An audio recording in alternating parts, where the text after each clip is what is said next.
Right. Because it's like, well, coaches move. I might move eventually. Right. That's tough. I don't know if I can keep up with two phones. Yeah, I can't. Hello, hello, hello. 1 2 1 2 1 2. Hello 1 2. Hello 1 2. Hello 1 2.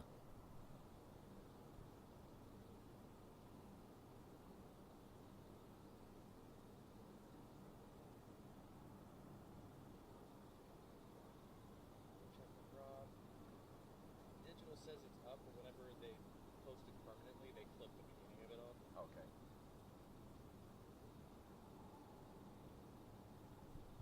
So for those of you watching right now, this is our pre-show.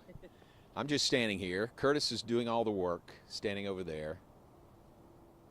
That's I don't say I'm doing much work. yeah, no, you are. That's kind of the gist of our pre-show.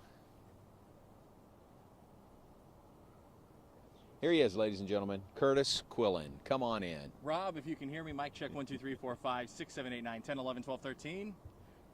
Can't do it without you, Rob. I thought Nicole was exaggerating when she told me this live pack was almost dead. Yeah. No, it was at 7% when I got it. Oh, So 7%. thankfully, I grabbed another battery. Wow. Used to be we only had to worry about batteries on the camera. Yeah. Now it's more than that. I went going on the road. If I'm taking a live pack, I take a third, 2 for my camera and 1 for that. Do you? Mic check 1 2 3 4 5 6 7 8 9 10. Rob, mic check 1 2 3 4 5 6 7 8 9 10.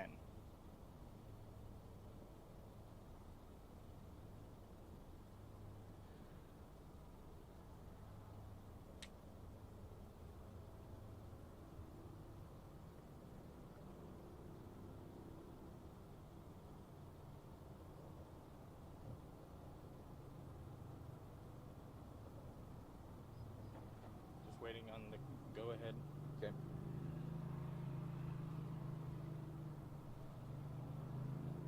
All right, production's good. Okay. Digital's up. Okay. Ready? Yep. Let's go. Oh, sorry.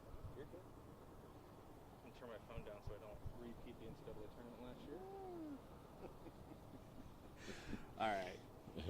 Well, welcome to the South Concourse of McLean Stadium in front of the RG3 statue once again. Time for our Big 12 breakdown alongside the voice of the Bears, John Morris. I'm Kurtis Quillin, your 6 News Sports Director. And John, that extra rest after a Thursday game does the body wonders.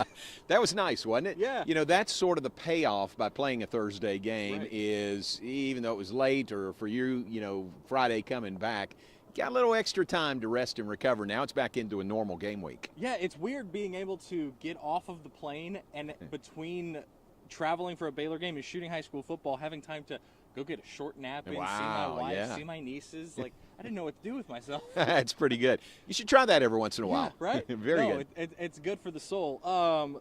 Last week, a hectic week in the Big 12. So, obviously, the big news with Baylor is Blake Shapen, Craig Squirrel Williams. Obviously, no updates right now from Dave Aranda. Still too early to tell us what he said on Monday. Given everything that happened with the Miami Dolphins and Tua Tagovailoa, regardless of what the Baylor docs say, I think that Baylor as a program would be hesitant to bring Shapen and Squirrel back so soon after the injury, but maybe that Thursday game throws off the timeline. Somebody said right off the bat that extra 48 hours may be huge. Yeah. Playing on a Thursday and trying to get him back or both those guys back this week. Tell you what, we've got the Coaches Show tonight live from Rudy's, and it'll stream here on KCEN TV live stream. And I'll ask Coach again, so maybe there's an update. I'll ask him this evening, and we'll see. But I know this for sure. Baylor's not going to rush either of those guys back. They've got to pass all the protocols. There's steps. Step 1, step 2, step 3. You have to go through and pass. So there's really no way to bypass that, or certainly from Baylor's perspective, no way to bypass it. And if they pass those, then they're good to go. If they don't, you don't have a choice. They're not going to play. Right, exactly.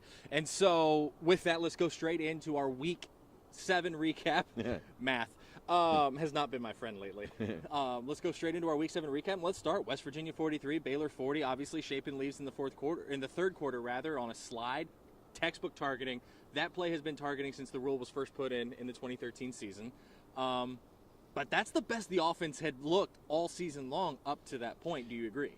Yes. I think they did some really good things against Oklahoma State, offensively. Shapen threw for 345 yards in that game.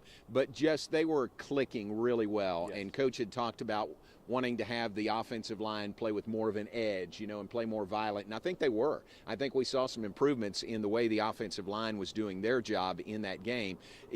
590 yards of offense, even with Shapen going out for a little over a quarter, you shouldn't lose a game like that. So there's not much, if anything, to find fault with that offensive effort. If you had told me Baylor would score 40 points for the first time all season and lose, I would have looked at you like you had two heads. Right.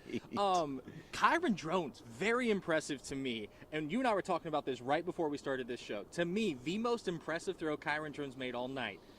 3rd and goal, right after the Shapen injury. Some of you who remember that series go, wait, Kurtis, they didn't score till 4th down. You're absolutely correct. They scored on 4th and goal. Yep. On 3rd and goal, they ran a tight end route, middle of the end zone, and he threw it in a spot where the only person who had a chance to catch it was Ben Sims. It was just a tiny bit out of his reach. Sims got held up on the route, so it's incomplete instead of an interception with 3 defenders right there. Beautiful throw from Jones. Veteran move by a guy who's not really a veteran. I mean, he hadn't played that much, but really smart. And I think that shows his capacity for handling the offense and handling a situation. And then right after that was the 4th down throw that was just beautiful to Hal Presley for the touchdown. So I think Quentin Johnston, he just, the way he carried himself when he came in, he looked like he was ready for the moment. He was ready to take control of the Baylor offense. The one interception was bad. He was just trying to avoid a sack on that one. If he had that to do over again, obviously he wouldn't throw it there or anywhere close to there. Might take the sack. Yes. No, that might have been a better option.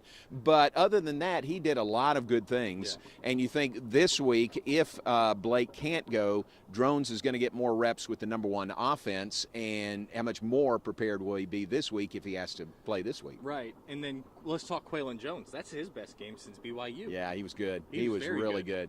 And Gavin Holmes, I loved. He didn't have a great game against Oklahoma State, but he bounced back really, really well, and that was fun to see. You always talk about short memory with your athletes in any sport. Gavin Holmes proved that a short memory can do a lot of good for a human being, because he had a stellar showing against West Virginia. Where are we? Let's do a little bit of a buy and sell on Baylor, just on a couple of points real quick. Okay. It is time to panic with the Baylor defense and its struggle to tackle. Are you buying that statement or selling that statement? I'm not panicking in any way. That's just me, though, because I think if Coach Aranda and Ron Roberts and all of our coaches have proven if there's a situation, an issue, they're going to work on it, and they're going to find a way to fix it. I mean, they've proven that. Look at the penalties. Right. How bad Baylor was with penalties start of the year, and now we're still 6th or 7th, I think, in the league in penalties, but we're not dead last by a wide margin. So areas like that, they identify them and they go to work on them and usually find a way to correct them. To your point, penalties aren't 14 penalties for 117 yards anymore. Thank goodness. Right, and so wasn't that long ago. Baylor went 1 penalty in a game, 2 penalties in a game, and then that Oklahoma State game, there were 5 total, right? Right, 3 I think by Baylor. So a remarkably clean game, and so to prove your point there, I'm not panicking, but I do have some red flags because these mobile quarterbacks have been a little troublesome for the Baylor defense. Well, Jason Bean, Jalen Daniels, both Kansas quarterbacks, remarkably mobile. Jason Bean, not the same quarterback that they saw in Lawrence last year, and so not panicking, but if they could figure out, if they could figure some things out, maybe scheme-wise, to put them at a better advantage. Dave Aranda was talking to one of the local radio guys this week and talked about, part of the thing that made our defense so good last year was a lot of single high looks. Well, we don't feel that we can get those single high looks because of the X, Y, or Z. So they're going with kind of more of a cover 2 look, so two safeties up top instead of just the one. And Jalen Petrie thrived in that 1 high look last year, and so they're seeing some things and they're trying to figure out some scheme advantages already. Right. And he's talking about that. So that was kind of eye-opening to me. Not just he was very honest about it. And that's one thing that I always give Dave Aranda a lot of credit for, is he's honest when he doesn't need to be. Absolutely, and think about his defensive mind, and not just him, but Ron Roberts and everybody on that defensive staff. They're going to figure something out. They'll figure it out and figure out a way to make this defense play better than it has, tackle better than it has, and be good enough for Baylor to win. Now, on the flip side of that, another buy or sell for you. The wide receiver room improved greatly in the bye week. Buying or selling that statement? Ooh, a buy on the buy, huh? Yeah, I'll take a buy on the buy. I think so. I think, and it's a combination. It's the receivers, and it's Blake Shapen picking up his game also, and then Kyron Drones, who we talked about. But, no, I think they improved. I think they probably needed to. And, I think you've got options there now that other teams have to prepare for, whether it be Monterey Baldwin or, Hal Presley or certainly Gavin Holmes, any of those guys or others. You got to be ready for them. Right. Covering the game at field level, I don't get to see the stat monitor the whole game, so I start going off of names that I hear from the PA announcer. Yeah. I heard a lot more names in Morgantown than I did against Oklahoma State than I did in Provo. Yeah. And so to me, that says that Baylor is capable of spreading the ball around a little bit more. Whether that's true or not will only be shown in the box score, but definitely feel is a big part of sports. It felt like that passing game was a lot more spread out and that the receivers ran a little more precise routes. Monterey Baldwin's over routes kind of along the line to gain were wonderful. Yeah. He gets to his spot on the field, he turns and he just wins the foot race, and he's wide open at that point. That's kind of his thing. That's what makes him so special, is his foot speed on that. And he's going to win most foot races, isn't he? Yeah, Monterey is. So that is good that they've got options there. And I think it's just sort of the natural maturation you'd hope to see over the course of a season with the team, and in this case, the offense and the receivers. First losing streak since the 2020 COVID season. Yeah. Any reason for alarm for Baylor fans? I tend to think not, because of who they've played the past two games, but then you look at it as you're kind of going into the teeth of the schedule. Everybody kind of thought maybe West Virginia was the worst team in the Big 12 coming into last week, and now it's, well, are they? Yeah. Who is the worst team in the Big 12? Standings, you'd say Iowa State, but you know how good Iowa State is. Right. So, panic, no. Tough part of the schedule coming up. What's the easy part of the schedule? Especially in this year's Big 12. Exactly, this year especially. But there are some tough games left, and that makes this week's game against Kansas, which we'll talk about later, just so much more important because it's a home game, and you've got to stop the losing skid at 2. You've got to win a home game, and then you go to work on 2 more road games coming up over the next 2 weeks. And this game is so vitally important to both of these teams because Kansas enters on its own 2-game skid, which we'll talk about in about 10 seconds. But this, and snapping that skid at 2 instead of letting it get to 3, incredibly important in college football. Very much so. And, a lot of folks think this week is kind of a, I don't know the term, do or die for the championship week. Like there's going to be some teams this week that are really going to be knocked out of a legitimate chance to make the Big 12 championship. And, if you get 3 losses in conference play, even with the parity this year, I think that is a pretty steep hill to try to come back from. Right. No, I'm with you 100%. With that, let's get into the rest of the Week 7 recap. Oklahoma 52, Kansas 42 in Norman. Dylan Gabriel was back, and he was electric. Yeah, boy, was he good. He was really good.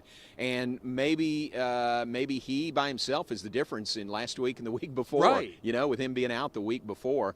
So Dylan Gabriel has a real command of that offense, and they were really good. The offense has been very up and down for Oklahoma this year. The defense has too, but man, to put 52 points up on a Kansas team that's playing really well, that was a great performance. That's the first shootout we have seen Kansas get into this season, and it didn't go their way, which is the only reason that's surprising to me is because of how dynamic that Jayhawk offense has been all season. Jalen Daniels, in every game that he's played, he's been one of the 2 leading rushers on the team, and of course he's the quarterback, so he's the leading passer on the team, and they've been very balanced in doing that. Yeah, played without him, of course, and Jason Bean was the quarterback and did well. They put 42 points up on the board themselves.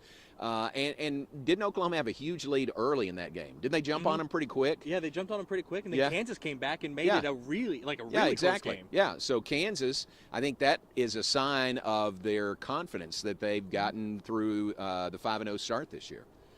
Down in Austin, I am looking up the final score because I forgot it. 24-21. 24-21, Texas over Iowa State. So Iowa State's defense. Yeah. We need to have a conversation about that unit. We talked about it last week, yeah, didn't we? we did. How highly ranked, really the top of every major defensive category. They showed it again against UT. Quinn Ewers has command, kind of like Dylan Gabriel with Oklahoma we were just talking about. Quinn Ewers has command of this Texas offense.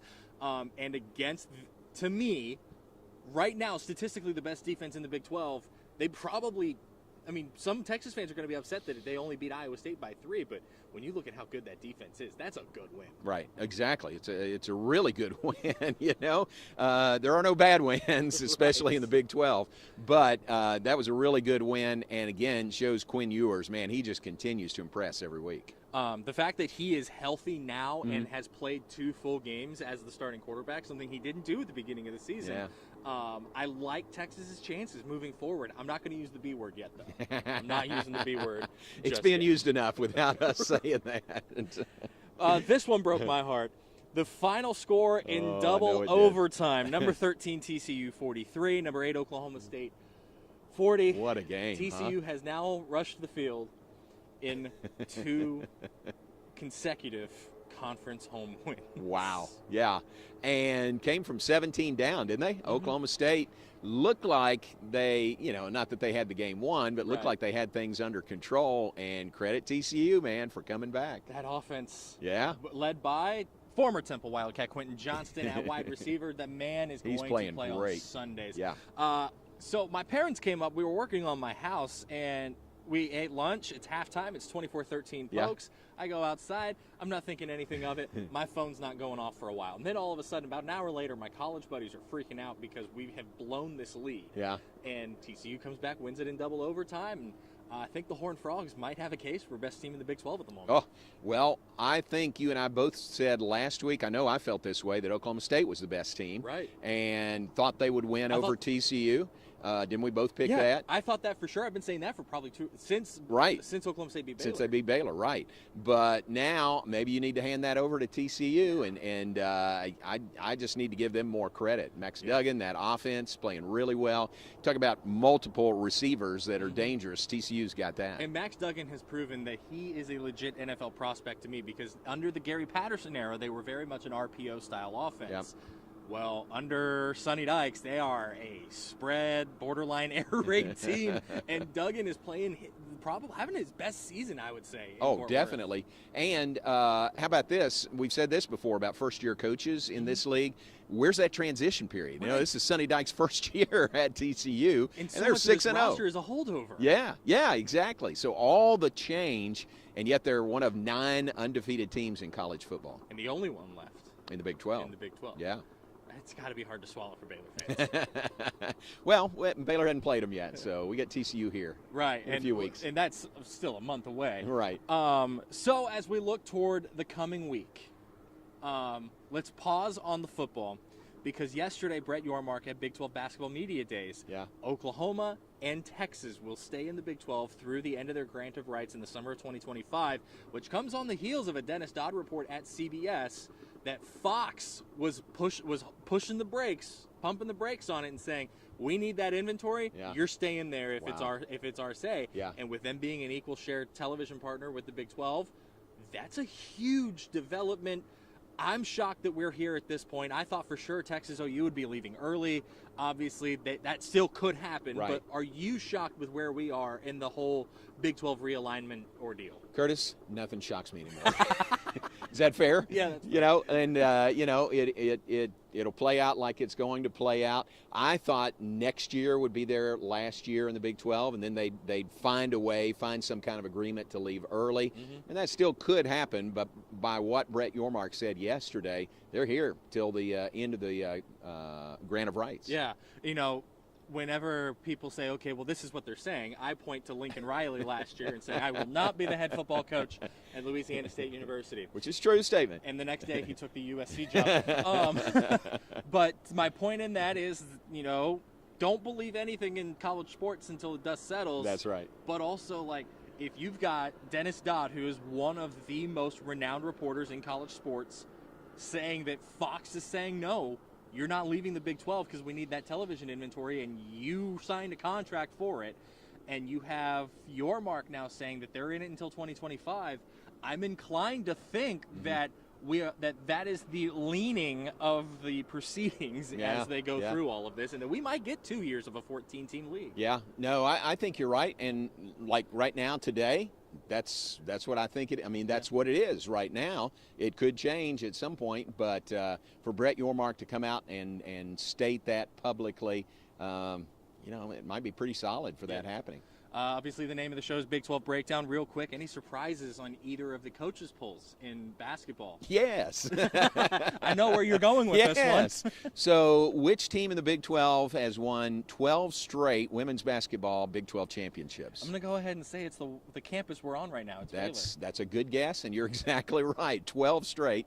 And picked fourth in the coaches' preseason poll. I know Texas is going to be really good. I know Oklahoma's going to be good. Iowa State's the team that's picked to win it. But I don't think Baylor's going to be fourth. I think that is tremendous bulletin board material for Nikki Collins. So when you look at and 18th in the national poll. 18th in the national poll. That one I think shocked me more than the Big 12 poll. Did it? Because I was talking to a friend of mine in small college women's basketball, and I said, "Are you shocked by the Big 12 coaches poll?" And he said, "Kurtis, you got to remember, Iowa State brings back the house." That's true. They do. Some of these coaches are looking at last year's early exit in the NCAA tournament, and so are some of these AP voters. And so maybe some of this is a ramification of not meeting expectations last season, not playing on weekend number 2 in March. That said, until it doesn't, the Golden Dome over here is where the Big 12 runs through. It's still golden, in women's basketball. Right. And for good reason, because they've won 12 in a row. Yeah. And remember last year, by the end of the season, Nikki Collins basically was playing with a 7-person rotation. Right. I think she had 8 total available. So they were just so banged up at the end of the year that they were really limping to the finish line last year. This year went out. They've got 5 returning players. They've got 8 newcomers on the team.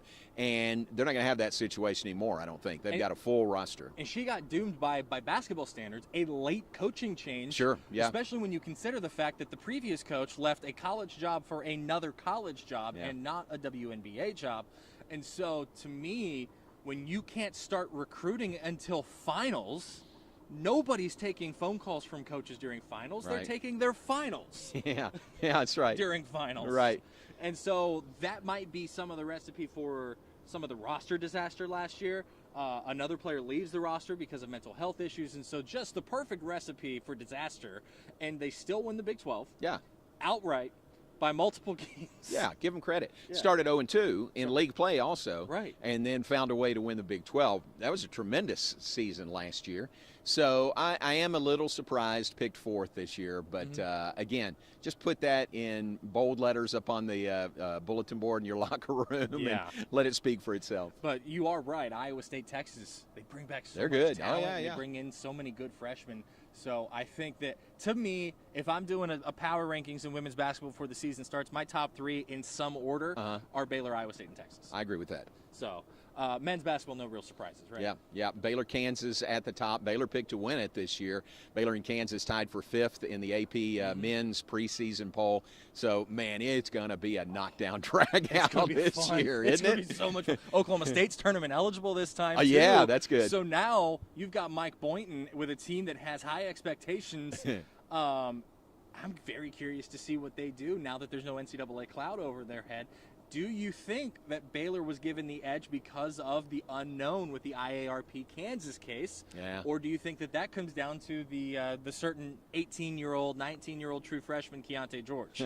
I think it was really close. You know, between those two, if you're voting, you're kind of splitting hairs there. And I would think, I don't know this, about Kansas, that's been going on so long. I don't know how much of a factor that really is anymore. Right. So I just know Coach Drew has reloaded really well, and getting these guys back from injury like Flagler and Cryer and Langston Love. People don't know how good Langston Love is, and they're going to be really loaded this year. So I know Langston Love's former AAU coach because he's from the San Antonio area. Okay. My brother used to train with him before Langston ever enrolled at Baylor. I ran into him at a tournament I was officiating in Austin. He goes, "Kurtis, this is the same guy who coached Torian Prince." Yeah. And he said, he might be the best player I've ever coached. Wow, that's saying a lot. Talking about Langston Love. Yeah. And Torian Prince was really good. Yeah. I remember asking our coaches last year, you know, we knew about Kendall Brown and knew about Jeremy Sohan, and we're watching them just light it up as true freshmen.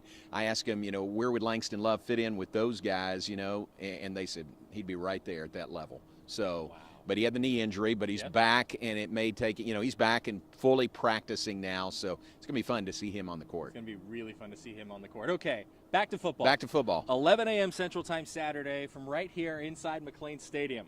It is the Baylor Bears, it is the Kansas Jayhawks, and it is a very long day for you, my friend. Now, wait a second. It can't be 11 a.m. It's homecoming, right? They're going to give us an 11 a.m. game on homecoming? I saw some fans tweeting that. And now I would like to turn to the camera. And as a former member of the Oklahoma State University Cowboy Marching Band, the one semester I was in the band, you know what time the OSU homecoming game was against TCU? Was it 11? It was 11 a.m. Yeah. Our parade left the line at 7 a.m. Yes. So we were at the band hall at 5:30. Oh, my gosh. And then get to the end of the route, they had buses waiting for us because they had the three pep rally bands that they split the marching band into, and it's pep band O, S, and U, and you get onto your respective bus and you go to your pep rally.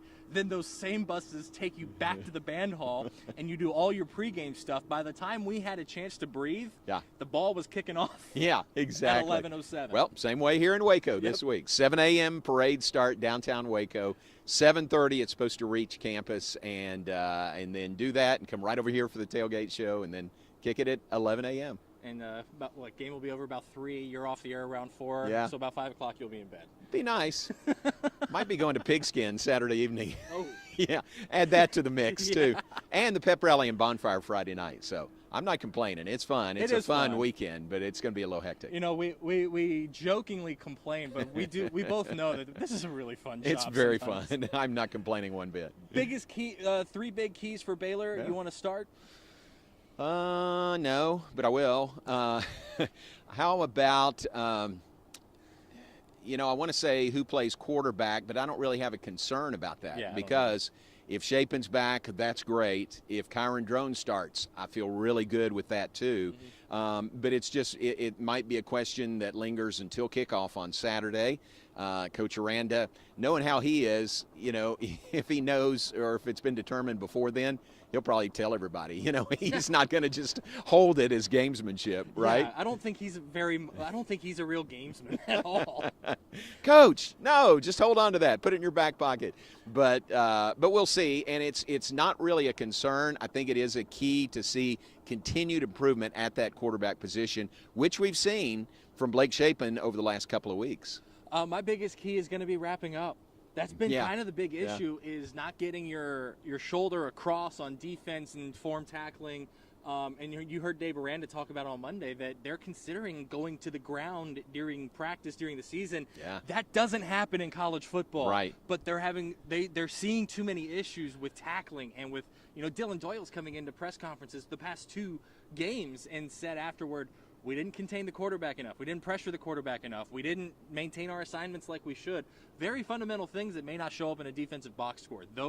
But wrapping up is the most paramount of those. That's my biggest key. Yeah, no, that's really good. That's good, and that has been an issue with Baylor, especially last week at West Virginia. Second one for me, I would say, you know, just continued improvement by the defense overall, and not just wrapping up, but overall, you know, playing sound, you know, gaps, filling those gaps, what they need to do. And I think they're getting better at that. I really do. But I think it just is a continuing process there for the defense overall to be better. You know, we've said it before, Terrell Bernard and Jalen Petrie and JT Woods aren't coming through that door. Right. You know, these are the guys that we have, and they're very good. You know, they're very talented, but they just need to continue to establish their identity, you know, with these guys on defense. I'm going to go with our third straight defensive one. Yeah. And I'm going to say the defensive line, specifically TJ Franklin. He had a marvelous game at West Virginia. Had some crucial hits on 3rd down to force West Virginia to punt. He has to be really good. But on top of that, if they double team him, Apu's got to be able to get through a gap. Cole Maxwell's got to be able to get through. Jackson Player's got to be able to get through. The pressure on Jason Bean, who it looks like will be the quarterback for Kansas this Saturday, has to come from up front. That's good. And I think T.J. Franklin is the catalyst for that. That's really good because we thought going into the year that defensive front was so good and everybody coming back that they were just going to be a handful, for any team they played against, and that would allow the secondary and some of the new guys, to come along because the defense was so good up front. And they've been good, they just haven't been great, and I just think the front line needs to be capable of putting pressure on the quarterback without blitzes, and we just haven't seen that much. So I just think they're capable of doing that more themselves. Okay. Yeah. I agree with you there. Third thing for me, how about maybe special teams in general? Yep. Was an issue against Oklahoma State, and dadgummit, it was an issue against West Virginia again. I heard this week, and I thought, is that right? And it is. Baylor makes 2 extra points in the right situation, and they're 5-1 right now. I saw that. Right? Yeah. You make an extra point against BYU, you probably win that game. You make one against West Virginia, and you probably win that game, instead of the blocked extra point kick that goes back for 2 the other way. So simple things like that. And then, you can't – it's not special teams, the scoop and score. That was a non-offensive touchdown, though, by West Virginia. But just special teams in general, it's got to be better. It's got to be better. And they've improved in that since the Oklahoma State game. They got some really nice kick returns, some really nice punt returns at West Virginia. But, my goodness, the momentum switch that blocked PAT gave West Virginia. That was the swing for me. That was the swing right there. It was 100% the swing in that game. John Mayers has been great since coming back to the kicking role. And then you talk about that non-offensive touchdown. I thought Shapen dropped it at first until I went back and watched it on my camera at field level, and you just see one of the West Virginia defenders reach through and bat it out of Shapen's hand. He's got to hold on to the ball a little bit better. That's tough. And here's something I found out. Our statistician is Jeff Walter. He teaches class at Baylor, and he's got Noah Rauschenberg in class. And I don't know how he brought this up, but he asked him about the kickoffs, how short they were against Iowa State. And now, this past week, all but one were out the back of the end zone. He said he's gone to a kicking ball, a designated kicking ball that he hadn't had up until this point, this past week. And apparently it's had great results. Yeah. So there you go. There's some inside scoop. Credit Jeff Walter. Jeff Walter. Way to go, Jeff. On that. My third and final key, I'm going defense again. Mostly because you're all defense today. But and that's not normally what I would do here. But, the offense is doing what I think mentally, in my head at least, it needs to do at this point in the season. And you already talked about, is it Shapen or is it Jones? That just kind of determines what the offense looks like, but no real red flags on that one. So I'm going defense again, and what I'm saying is containing the dual threat. Kansas is very balanced, but they're not afraid to go air raid if they need to because you're stopping the run, but the pass game is there, and they're not afraid to go, 1980s wishbone and just run it down your throat if you're dropping 7 into coverage every snap. And so you've got to contain the dual threat because they're not afraid to run their quarterbacks. Neither of the Kansas schools are this year. And so if Jason Bean gets going, which we saw him do against TCU, especially toward the end of that game, he was a big catalyst for the Jayhawks in that comeback at Oklahoma last week. It could be a long day. Yeah. And so you have to contain the dual threat. That means sometimes you're going to give up a big play. Okay, dust yourself off, line back up, and get to the next play. Just don't let them score. Right. That's good. And Jason Bean has a couple of games, of playing experience under his belt now for Jalen Daniels. And we don't know for sure, but we expect it to be Jason Bean on Saturday. Baylor will be ready for whichever quarterback plays.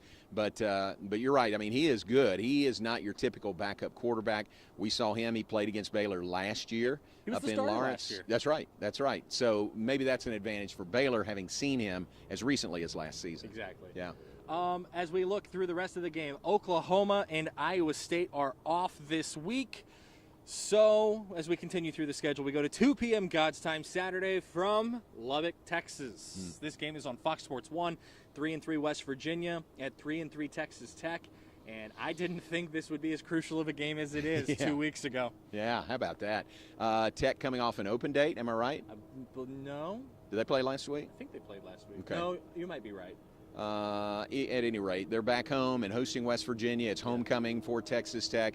It's sold out. Man, they are selling out those games. Baylor plays out there next week, and it's been sold out for 3 weeks already. Yeah. So, Pat Mahomes is coming back for that one, right? Yeah, how about that? Break out all the big guns for Baylor next week. But right now, West Virginia has their attention. Maybe West Virginia has, a little swagger, having won the game over Baylor and gotten off the schneid. So that's, this is a really good, when you talk about every game, the Big 12 is really good, no matter where you are in the standings. This is one of those. Yeah. This is a really good matchup. And I think this is one that could go a very long way for both of these teams when you look at bowl eligibility down the line. It would be nice to get this one. 4-3 is a lot better than 3-4, something that Baylor's looking at this weekend as well, trying to snap its own 2-game slide. But can West Virginia guard the air raid? Because Texas Tech is not a balanced offense. It is an air raid offense, and it works for them. Donovan Smith is electric in the pocket. Barron Morton looks like he's going to get the snaps this weekend, and he doesn't look like a redshirt freshman right now. Yeah, and again, Baylor put up 590 yards of offense against that West Virginia defense. Tech may be licking their chops, seeing what they can do this Saturday. I like Texas Tech in a close one here, but I've said this before, and it's kind of my cop-out on some things, some people would say, but the only thing that surprises me here is a blowout. Yeah, no, that's good. I agree with you. I would take Tech in a close game. West Virginia won a game last week that they really had to win. They really had to win that one, and they did. Found a way to win over Baylor. So I think it'll be fun to watch, West Virginia and Tech. Okay. You were absolutely right. Texas Tech was off last week, as was K-State. 2:30 p.m. Central Time from Stillwater, Oklahoma. It is also homecoming weekend at Oklahoma State. It is 5-2 number 20 Texas against 5-1 number 11 Oklahoma State on ABC. The only over-the-air, like rabbit ear antenna game in the Big 12 this week where you can get without any kind of cable subscription. This is a fun one. Yeah, it is. It really is. Quinn Ewers against that Oklahoma State defense. Yeah. That's a fun matchup. Texas kind of feeling their oats a little bit, the way they're playing. Oklahoma State now needs a win. This may be one of those. They both got one loss in conference, right? So a second loss in conference for one of these teams. And who knows, that may, I think Steve Sarkisian said it this week, this is kind of a Big 12 championship play-in game. If you lose it, maybe you're out with 2 conference losses. And, you could be out of it with 2 conference losses, or the way that the Big 12 has beat up on itself so far, the only undefeated in conference play being TCU Kansas State. Right.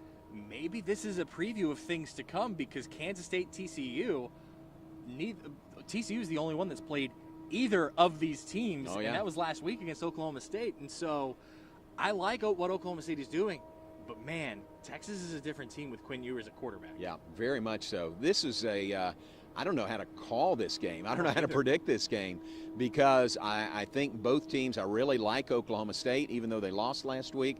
I really like Texas, the way they're playing with Quinn Ewers. This is a tough call. Can I pick a draw? Can I pick a draw here? Go for it. I know that Texas is the favorite in this one in some of these projections, but whatever the projected point margin is, I'm taking Oklahoma State plus the points here, but I think Texas wins a close one. I think it comes down to who has the ball last, and I think Texas has a offense that is more equipped to hold on to the ball for a little bit longer, especially at the end of the fourth quarter. Yeah, and Bijan Robinson to me is a lot of times the difference in a game, just the way he runs the ball and the way Texas can run the ball if they need to. The last game of the night, I will never understand how it is not on regular Fox or ABC or ESPN. Right. 7 p.m. Central Time on FS1. The only good thing about that, I had the same thought you did, but look how much baseball they're putting on FS1 right now. The NLCS is there. Yeah, and they're trying to push really marquee games in different sports to FS1. So, if you're a sports fan, you probably know where that is now, know how to find it. Right. That's a good point. They've put the league championship series, whichever one Fox has had on a given year, on Fox Sports 1 for 3-4 years now. So yeah. Good point. But this is TCU and Kansas State in Manhattan, I believe, right? Or is it Fort Worth? No, it's in Fort Worth. It's in Fort Worth again. Yeah. So it's number 17 at number 8 in Fort Worth. 5-1 meets 6-0. I like this game. I like this game a lot. I know. Again, tough to call. K-State coming off an open date, so a little extra time to rest and be ready for TCU. TCU feeling their oats right now, too, and they should be, the way they're playing right now. How about this? I noticed this week, and I hadn't before. Kansas State is +8 in takeaways.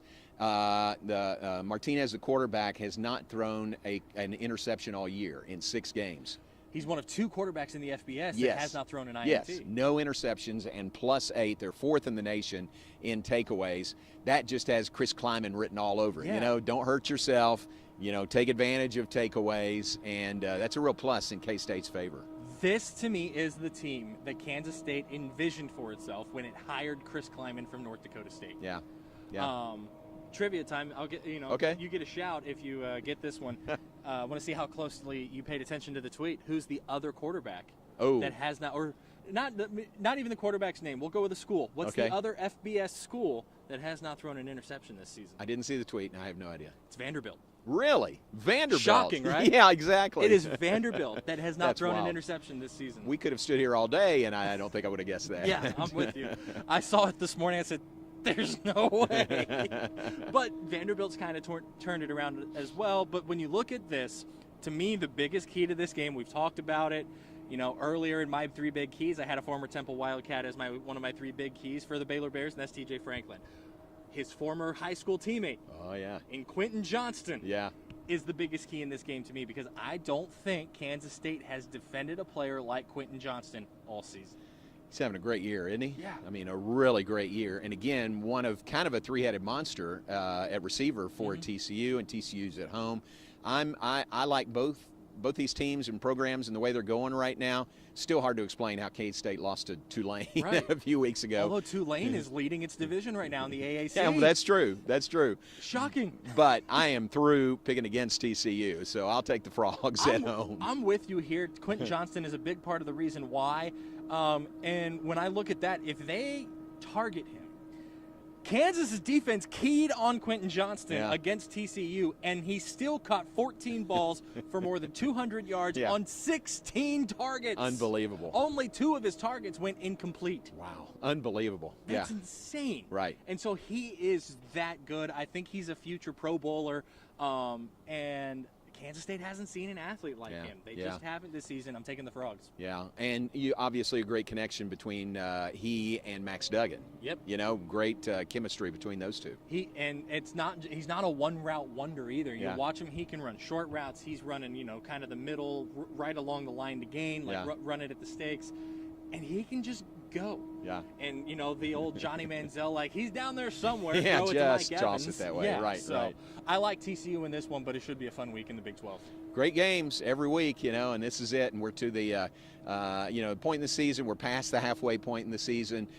You would say the conference race is starting to shape up, and it is. But, man, there's a lot of football yet to be played. A whole lot of football left to be played. Coaches show 7 o'clock tonight, parade at 7:30 on Saturday, and then the tailgate show at 9 o'clock on Saturday. Yeah, here's the deal. I got a golf cart. It's going to run me from campus over here to the tailgate show, so you can keep it on KCEN, and you'll find out how quick it is for me to get here. You can expect more John Morris this weekend on 6 News. John, my friend, I appreciate you. Thank you, Curtis. Appreciate it. We'll see you next week on the Big 12 Breakdown. We'll both be here in McLean on Saturday. Sick 'em. That was fun. That was good.